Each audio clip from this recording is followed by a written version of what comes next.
Welcome, friends, to another edition of Economic Update, a weekly program devoted to the economic dimensions of our lives, our jobs, our incomes, our debts, those of our children, those looming down the road. I'm your host, Richard Wolff. I've been a professor of economics all my adult life, and I currently teach at the New School University in New York City. Well, you can probably tell that something has caught me, some bug, so I bear your request, I should say better, your indulgence if I sound a little bit under the weather. I just came back from a trip to Los Angeles, which was really rousing in every way. I want to take my hat off to the folks in Los Angeles. On the 20th of April, there was a fundraising evening at the Emmanuel Presbyterian Church in Los Angeles. 700 people came, and was extremely good vibrations in that room, talking about the things we talk about on this program, but in a bit more detail and in a very personal way, because I'm right there looking at all the folks that are listening. It's a tremendous encouragement and literally inspiration. The next day, I met with members of the Los Angeles Democracy at Work Action Group, a group of people who want to take what we do on this program and begin to change the world, starting in their own city, Los Angeles, in line with what we do. That is even more gratifying if that's possible. And on the evening of the 21st, we did another fundraiser, this time for the ACLU of Southern California at the Occidental College in Los Angeles. 300 people, sold-out auditorium. In 2 days, over 1,000 people listening to a different way of understanding what's going on. It's an amazing experience for someone like me. I'm deeply grateful, and I wanted to share that with all of you, since in a sense we're all part of a project, and when that project has some wonderful outcomes, it's good to share them. I also want to remind you before we jump into our updates for today that next week will be the first monthly economic update for the month of May, and that means Dr. Harriet Fraad, whom I know many of you look forward to listening to and to viewing. She will be with me next week, this time, this place. So I look forward to speaking with you and with Dr. Fraad at that time. Okay, let's go over the events of the last week or so. There are, as is often the case, way too many that scream for our attention, but let's give a few. On the 25th of April, a federal judge in San Francisco ruled that Donald Trump's executive order threatening to pull funding from sanctuary jurisdictions is unconstitutional. The judge sided with 2 Northern California communities, and in an order granting a request for a preliminary injunction by San Francisco and Santa Clara County. U.S. District Judge William Orrick says the jurisdictions successfully proved that they are likely to face immediate irreparable harm absent court action. Judge Orrick says the executive order likely violates the constitutional separation of powers. It violates as well the Fifth Amendment right to due process, and it violates also the 10th Amendment prohibition on commandeering local jurisdictions to carry out federal law. It is very important to understand that one of the many motivations leading cities and states around the country to reject cooperation with the deportation orders and expulsion orders coming from the Trump administration. One of the many reasons, there are moral and ethical and humanitarian ones that we all know, but one of the economic reasons is that serious harm will come to many, many communities if these deportations are carried out. And that harm, spread throughout the entire communities, is something that cannot and should not be done without due process and all the other arguments that have been made. This is an economic issue as well, and this is a defeat for the Trump administration, at least at this stage. As more and more American industries are controlled by huge pools of capital, of money, all kinds of old industries and companies die, new ones get born, and it is all a part of an elaborate chess game in which all kinds of money can be made by the dealers in money. Here are some of them that are in the news this week. Cerberus Capital Management. They have names like this. Here's another one. Jana Partners, an activist investor. And here's another one. Evercore, an advisor on strategic investing. Okay, what do all these have in common? Cerberus Capital Management is the money group that owns and controls the third largest supermarket chain in the United States. It's called Albertsons. It's number 3 after the number 1 and 2, who are Walmart, that's right, it's the largest supermarket chain, and Kroger, which is the second largest. Albertsons, or rather the Cerberus Capital Management company that owns and operates it, wants to expand in the supermarket business, thinks it can make all kinds of money doing that. Because that's what it's there to do, use its money to make more money. That's how you win in that game. It's all about the money. And this last week, what emerged was the determination of Cerberus Capital Management to buy, to take over the Whole Foods Corporation. Now, I suspect many of you know Whole Foods for all kinds of reasons, some of you including the old joke that it should be called the whole paycheck because its prices were high. Over the last 6 quarters, its sales have been declining. It's a company in some trouble. And that is an opportunity for the financial sharks to get involved, and that's what's going on. They may destroy Whole Foods, they may swallow it so it becomes part of Albertsons. What's interesting to understand is that what happens in your supermarket or in the range of supermarkets you can choose among is being decided by a tiny number of financial executives who are figuring out how to make money and will do that in such a way that suits them. And we will be left with the results, whatever they turn out to be. So that's an example of how things work in a capitalist economy, run as it is more and more by big pools of capital.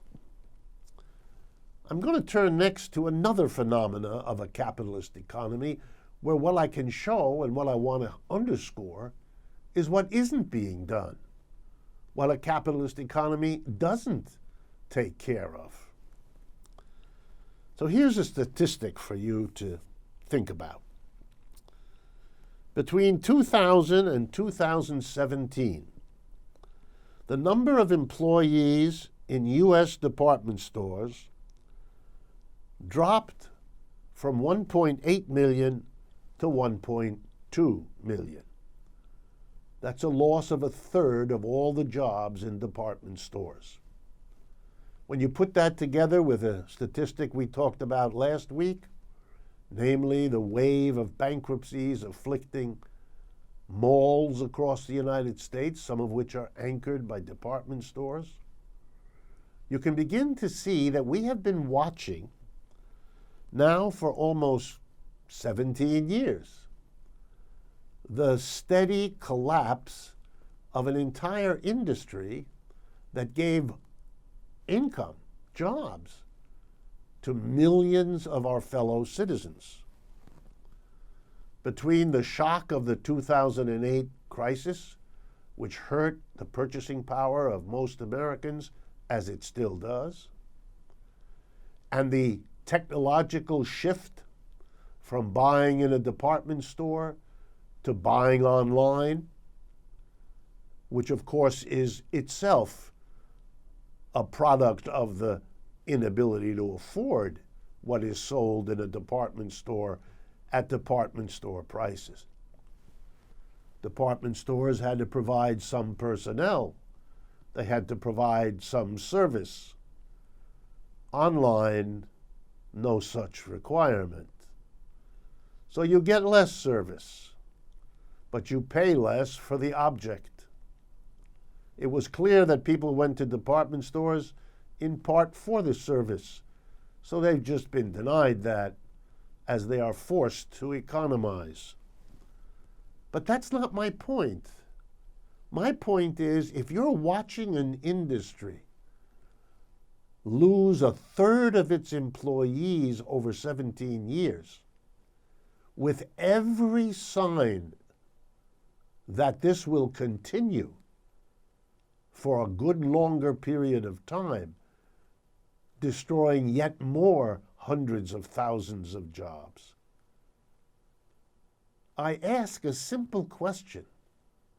Why is there no concerted effort, no community effort, no government effort, no private effort to deal with this problem, to locate other jobs where the skill set might be similar to what a person in a department store tends to know and do? Help with getting new jobs. Help with training for jobs that are out there and are not disappearing. This is a system that uses you up and spits you out. It takes over Whole Foods to make a killing on the capital games that they play. And it ignores a genuine social crisis involving millions of workers and their families. This is a system that isn't working real well. But then you know that. A big story this last week were the French elections, or rather the first round of the French elections. They had 11 parties running in the French presidential election. It seems the French, and this is similar to other countries in Europe, they really like freedom of choice, you know. They want a wide choice among candidates for high offices. The idea of reducing it down to 2 strikes them as insufficient, undemocratic, closed, undesirable. So the way they compromise things is they run 2 rounds. If any candidate gets more than 50% in the first round, he or she wins. If no candidate gets 50 or more % of the vote in the first round, then the 2 highest vote getters go to a second round, which will happen early in May. The 2 winners, as you probably know, were Emmanuel Macron and the famous Miss Le Pen. Marine Le Pen. And much has been said about it. The pundits, those who were scared by the Brexit vote, by the Trump election, by all the signs of that sort of thing, by what has come to be called the populist revolt, and we'll come back to that a little later in the program, they all breathed a collective sigh of relief that Mr. Macron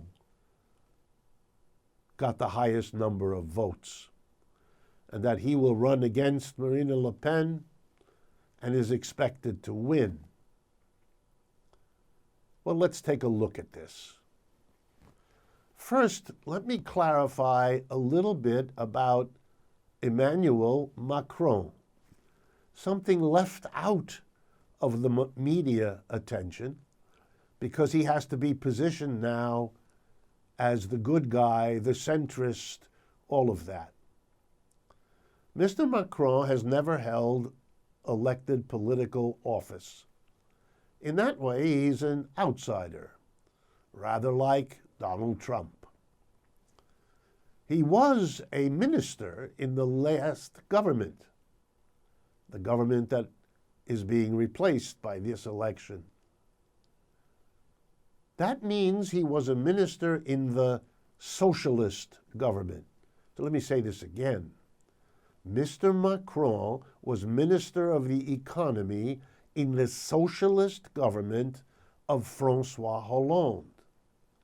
When Mr. Hollande's Socialist Party committed political suicide by winning elections on the basis of no more austerity for France, and then once elected, administered austerity to France, by so literally thumbing your nose at the French electorate, Mr. François Hollande's popularity dropped like a stone into the single digits.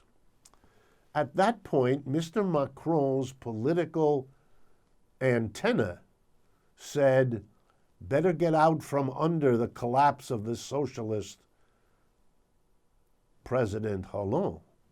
So he quit the government of the socialists and struck out on his own as an independent political force. He was also a banker in his previous life. This is a man who was a banker and a socialist politician who says he's going to save France from the populists, those on the right, those on the left. He is, in a way, a kind of Hillary Clinton character. On the left end of the center of French politics, yes, but more center than left. The only other center character in the French election, Mr. Fillon, he came in third. He would have been the classic George Bush type of leader. He had the bad taste to get caught in a scandal months earlier in which it turned out that he had given no-show jobs to both his wife and his children to the happy tune of €1 million, which is over $1 million. This did not endear him to many French voters, although it's important to note that 20% of the French electorate who suffer under austerity didn't find the fact that the leader preaching the necessity of austerity, that's what Mr. Fillon did, who was busily handing out government money to his relatives, that did not bother them even enough to shift their vote. Well, let's continue. Let's look at the populists, as they're now called. First, on the right, Marine Le Pen. She got 21% roughly of the vote, just enough to qualify her as the number 2, and so she's in the runoff. Her program is very Trump-like. Lots of rhetorical flagellation against immigrants, lots of flag-waving invocations of French civilization, French character, and so on. Little thin on the analysis, against staying in the European Union because it's a mongrelization of the French, you know, the rest of this. And finally, the left, which, as you might suspect, I find the most interesting. First, the collapse of the Socialist Party, its literal suicide, meant that when Mr. Hollande decided not to run again and basically gave up his position as leader, a struggle happened in what was left of the Socialist Party, and they elected a leftist, a Bernie Sanders variation, Mr. Hamon. He got about 7% of the vote. But to everyone's surprise, although they shouldn't have been, the most left-wing of the major candidates, and there were 5 major candidates, the most left-wing of them, Jean-Luc Mélenchon, exploded in the final months of the campaign and ended up with over 19% of the vote, a very few percentage points less than Le Pen. If you put the left-wing socialist Hamon together with the more left-wing Mélenchon, had those two been able to get together and agree on one of them as the candidate, they would have come in first, and the runoff would be very different from what it is today. This election was a resounding, crunching defeat for the establishment of French politics. Just like Mr. Trump's bashing of the Republican Party in the primaries and then defeating Hillary Clinton in the general election was a pretty severe blow to the self-satisfied establishment of U.S. politics. Half of the French electorate, half, voted either for a former socialist economy minister or a left-wing Socialist Party leader or an even more leftist Mélenchon, and that means France remains split roughly 50-50 between conservatives and right-wingers on one end and a solid left on the other. The difference is those distinctions now matter in the voting. Everybody doesn't gather around slightly to the left of center versus slightly to the right of center. No endless choices between a Republican and a Democrat who don't look that different, between a Gaullist and a socialist who don't look that different, between a conservative and a labor who don't look that different. Now they're looking more and more different. The center isn't holding.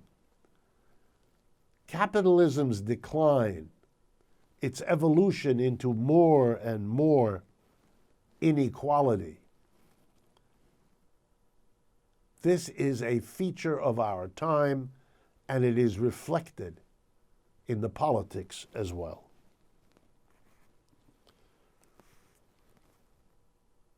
In the last short update for this segment of the program, I wanted to bring to your attention a winner of this year's Queen's Award in England, It struck me as I read about this that the Queen awards enterprises in Britain who are doing a wonderful job, good for themselves, good for the British economy, just outstanding enterprises. And why would I bring this to your attention? Because one of the winners this year's Queen's Award is the Summa Vegetarian Products Producer and Distributor. And why would I bring that to your attention?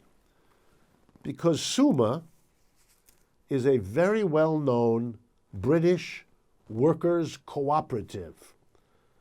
The Summa Company, which employs about 150 people, is entirely owned and operated by its employees, who do all the work and make all the decisions. Interestingly, they have decided that everybody is to be paid exactly the same. This is not a decision that all co-ops make.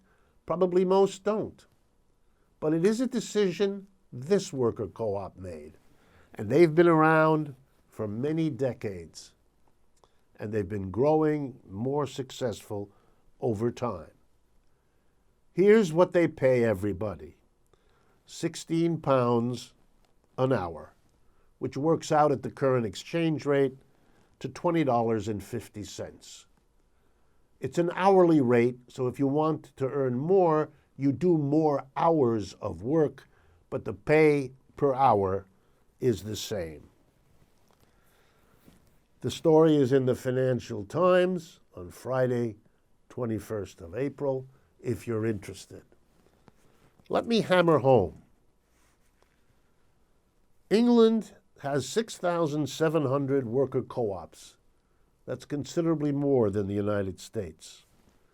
These worker co-ops employ 222,000 workers. It's not so surprising that an economy with a worker co-op sector like this could then become a model both for Jeremy Corbyn's Labour Party and for the rest of the world in how and why to build a worker co-op sector within a capitalist economy is a viable and politically powerful strategy. We've come to the end of the first half of this program. Please stay with me. We will be right back with a number of, I think, very interesting comments on economics in the news over the last week. Stay with us. We'll be right back.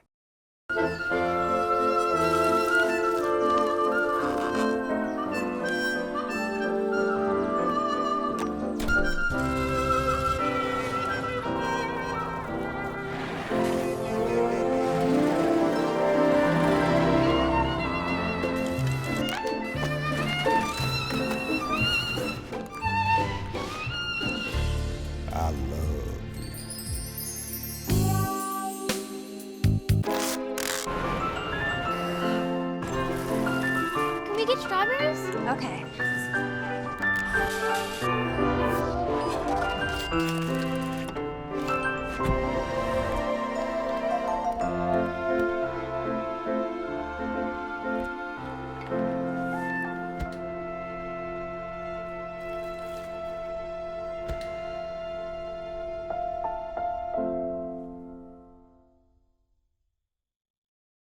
Welcome back, friends, to the second half of Economic Update for this, the final days of April and the beginning of May. In this section of the program, I want to take a little more time to go into some topics that have become news in the last week, but that need a more in-depth treatment. In a famous speech overseas, the chairman of the Chinese equivalent of Google, a man named Jack Ma, whose company is called Alibaba, said that he foresees 3 decades of pain from technology. In other words, he forecasts that what he and his company are doing, developing new kinds of information processing for applications in all kinds of work, that there will be millions and millions of displaced workers, denied work, what he refers to as 3 decades of pain. And to hear him say it, it's as if this was all out of our hands. It was a technical matter. It was just all about the technology, you see. Nobody can stop it. It's just a juggernaut carrying all before us. But we can stop, as Mr. Ma did, with a bit of a frown on his face, to acknowledge the pain that technological advance of this sort produces. Well, I want to make a comment on that and go to another aspect of the same issue. This issue keeps arising, and it bespeaks a fundamental mistake, an analytical mistake. It's not the technology that is our enemy. It's how the technology is used. If you have a technical change that saves half the work people need to perform to get some output, then give everybody half the time in their work week off. You don't need that anymore, because with the new technology, everybody working half-time gets the same output. If the output you deliver to the rest of the community is what's important about your work, then here is a way for technology to immediately benefit working people by reducing the amount of work they have to do without reducing their income. If you did that with technology, working people wouldn't have the pain Mr. Ma refers to.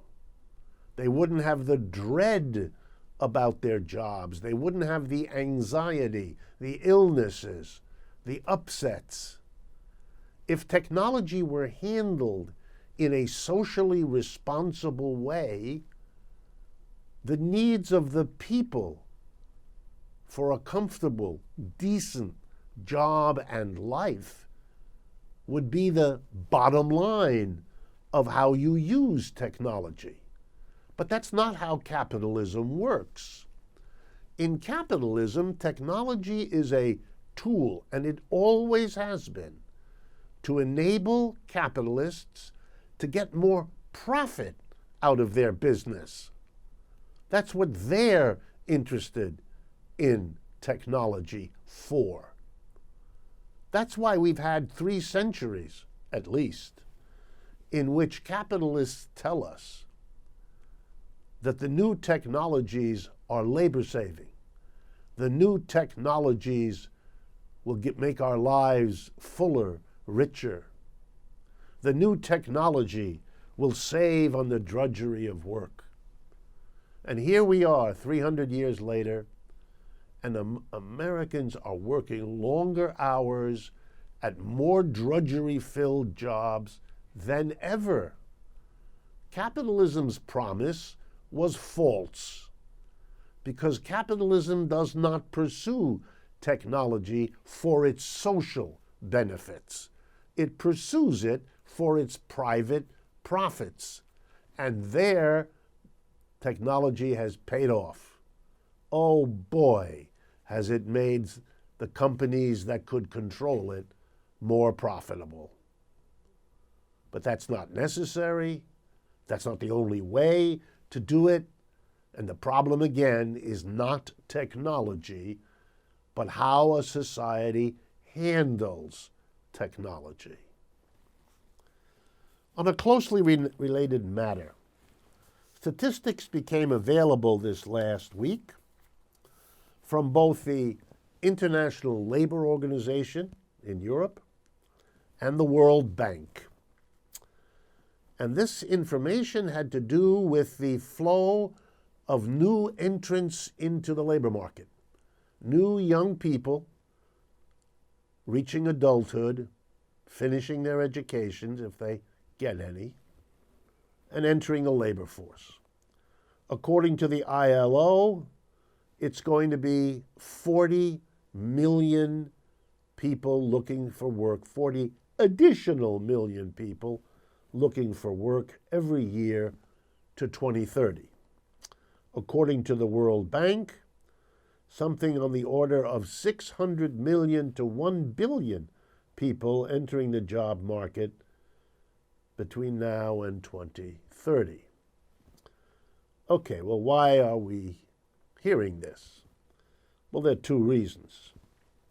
One, because of technology and how capitalists make use of it, and because of how capitalists concentrate wealth in the hands of very few people who can or cannot choose to make it available as income and jobs for the mass of people, it's crystal clear that the economists at the ILO and at the World Bank know, they literally say so, that it doesn't look like the world is in any way adequate to meeting the challenge of these new entrants into the labor force.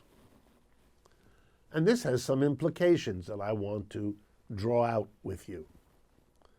First, the UN had some ambitious, sustainable development goals over the last couple of years. And number 8 among them has to do with providing everyone with a meaningful, decently paid job.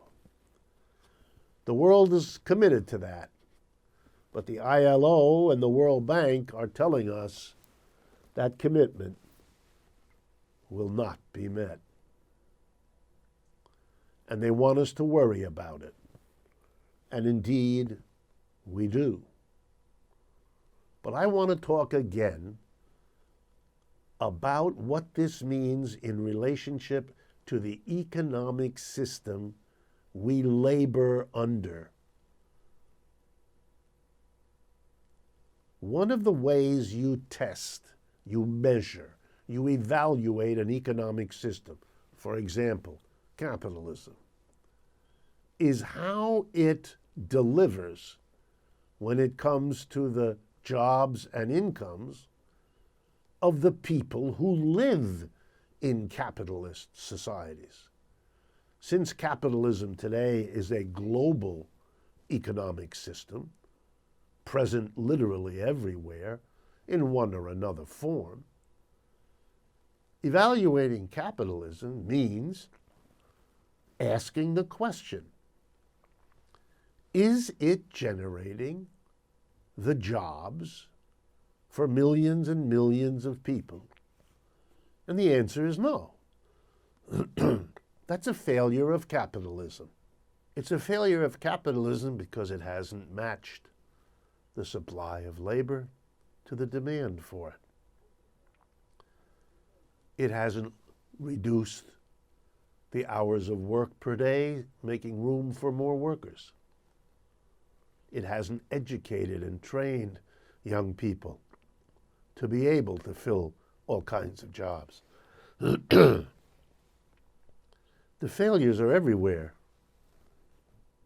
but they are failures of a system. And it reminds me of what we did in the first half. When I pointed out we've been watching the collapse of department store employment in the United States for 20 years and done nothing to manage it as a social crisis. We're doing nothing other than issuing dire warnings about the crisis of unmet job needs for millions of people in the years ahead. And make no mistake, friends, this will affect everyone listening, everyone watching this program. Because when millions and millions of people are not provided with a job,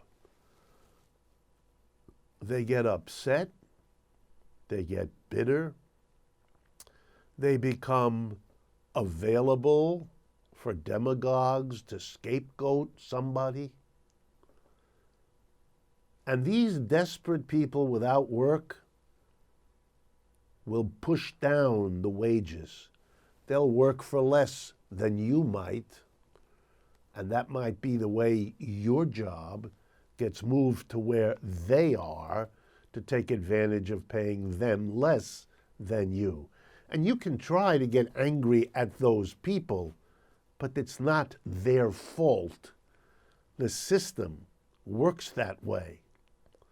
And for the capitalists to have millions of people without work and that having that press down the wages in general around the world, that's just another profit-enhancing opportunity.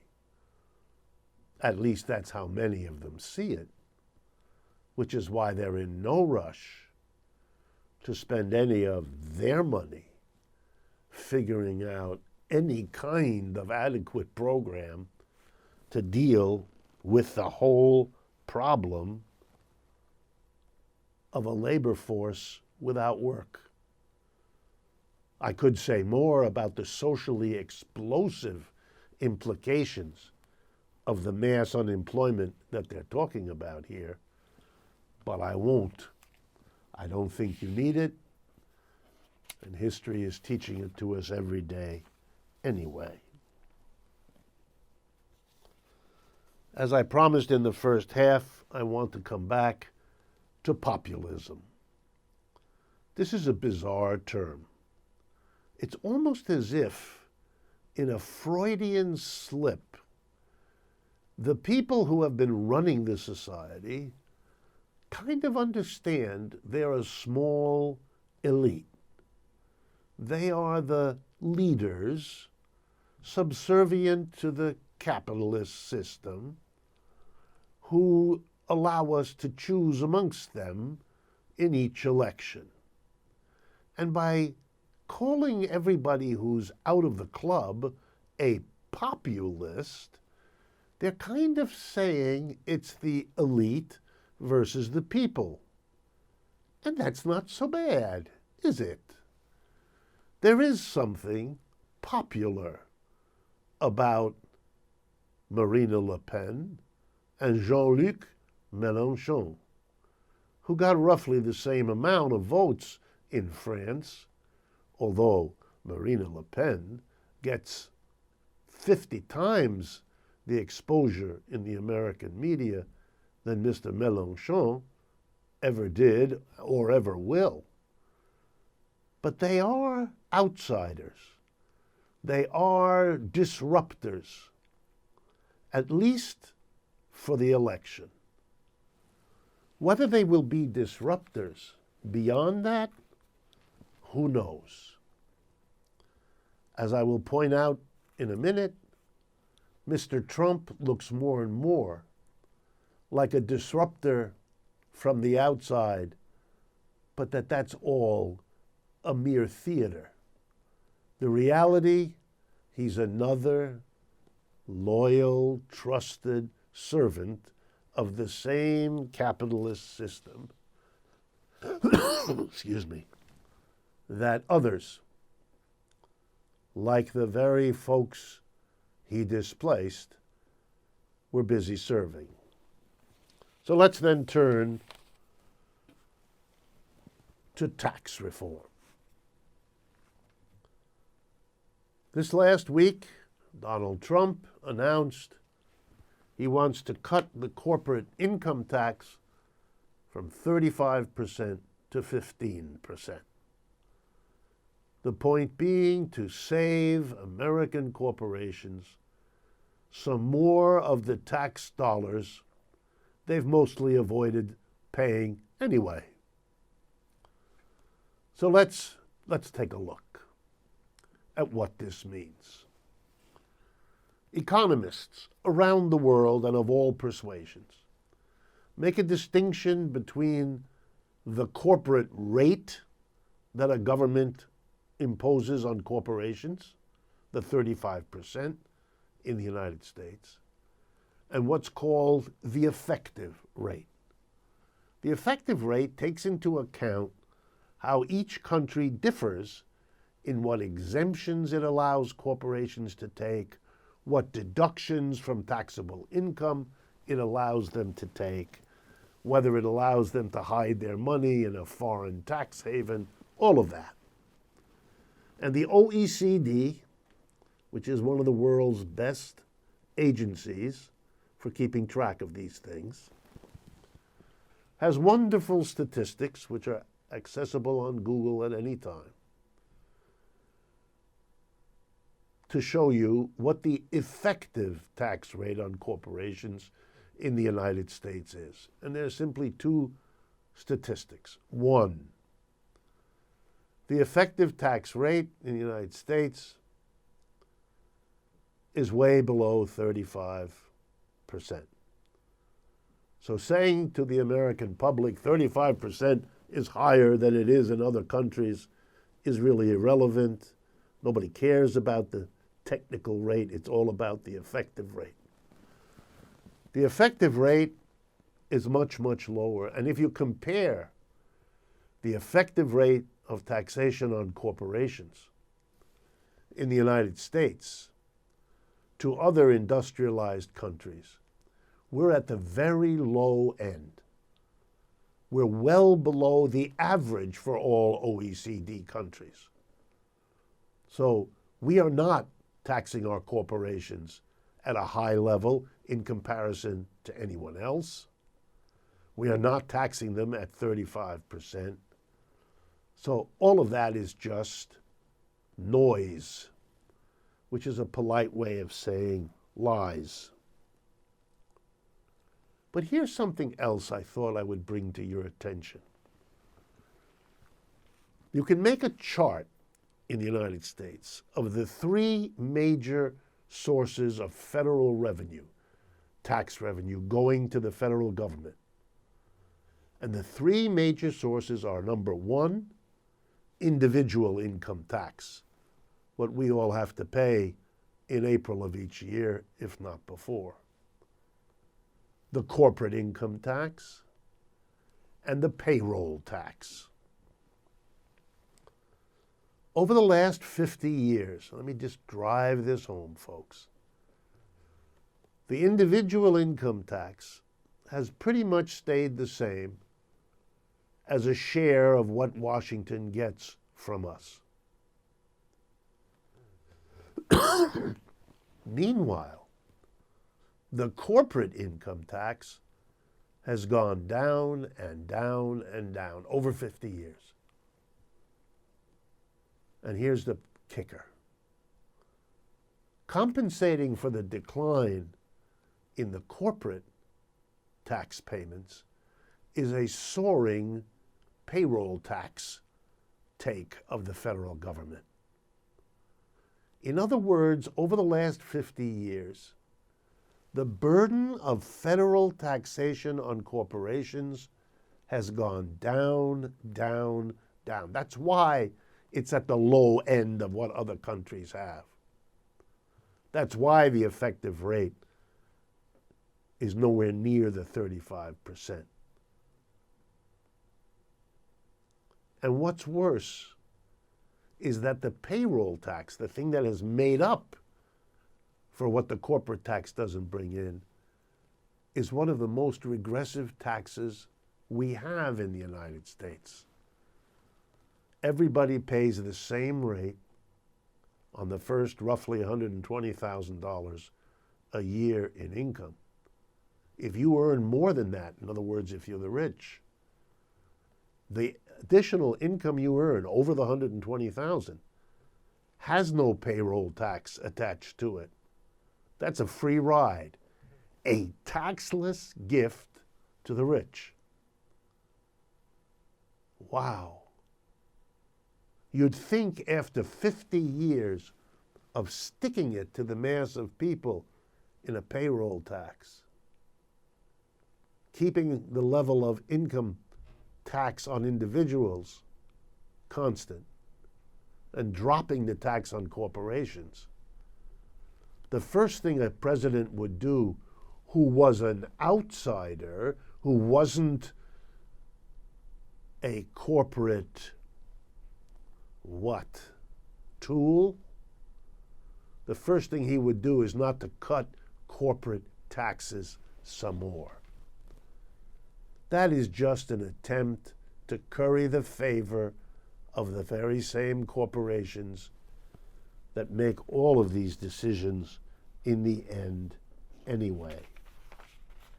If you are interested in getting some of the deals clear in your mind, seeing literally how swarms of lobbyists from the largest corporations in the United States are busily working to shape the tax reform so it makes money for them, Oxfam, that wonderful institution in England that keeps track of all these things, earlier this month, earlier in April, issued a report on tax reform in the United States.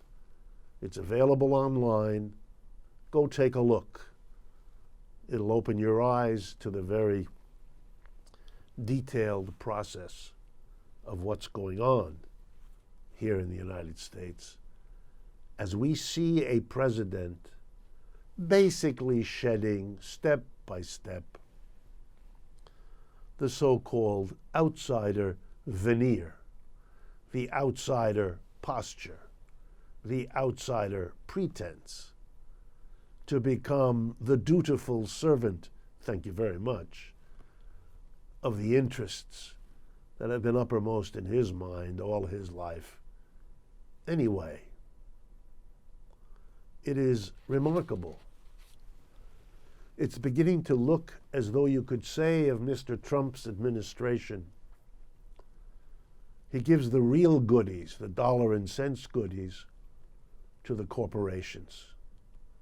For the masses, he has theater. He has tweets. He has brash behavior of the sort that the old stodgy establishment would not have done. Theater for the masses, hard bucks for those in control. Excuse me for my cough. It's a sobering understanding of how the world is shaping Mr. Trump's adjusted persona. Last thing for today. The director of Mr. Trump's budget, Mick Mulvaney, delivered himself this last week of some lines about SSDI, Social Security Disability Insurance, that were so out of line, so simply stone cold wrong, that they're really force you to roll your eyes, but also to say something back. He said that the growth of people claiming injuries that they need compensation from Social Security for has been exploding. It hasn't been. Grew fantastically under Obama. It didn't.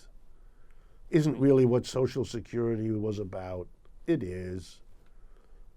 It was really interesting. It's an attempt of the Trump administration, obviously, to set the groundwork for gutting this part of Social Security.